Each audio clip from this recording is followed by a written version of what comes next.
একটু ভাবেন তো, আপনার বাসায় আপনি বসে আছেন, এই অবস্থায় টেম্পারেচার হঠাৎ বৃদ্ধির মাধ্যমে আপনার ফ্যান অটোমেটিক আপনাকে জিজ্ঞেস করছে যে বর্তমানে তো অনেক গরম পড়ছে, আপনি কি ফ্যানটা অন করতে চান কি না। আপনি উত্তরে বললেন হ্যাঁ, তখন ফ্যানটি অটোমেটিক অন হয়ে যাবে। অথবা আপনি শুয়ে পড়ছেন, লাইট অফ করতে ভুলে গেছেন, অথবা বাসা থেকে বেরিয়েছেন, লাইট অফ করতে ভুলে গেছেন, তো লাইট অটোমেটিক বাসায় কোনো মানুষের উপস্থিতি বুঝতে না পেরে লাইটটা অটোমেটিক অফ হয়ে যাবে। অথবা এমনও হতে পারে যে বাসায় কোনো একটা আগুনের সূত্রপাত হয়েছে অথবা কোনো গ্যাস লিকেজ হয়েছে।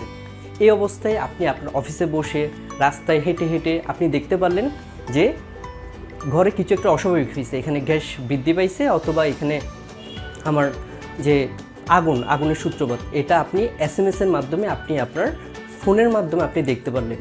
তো জিনিসটা অনেক ভালো হতো না? তো আমরা আমাদের আজকের এই কোর্সে এই কাজটাই করব।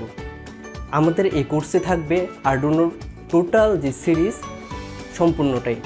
তো আমরা চেষ্টা করব আমরা বাংলার মাধ্যমে আরডুইনো শিখতে, এবং এর পরবর্তীতে আমরা এই জিনিসটা আমাদের IoT-র মাধ্যমে কনভার্ট করব। ধন্যবাদ।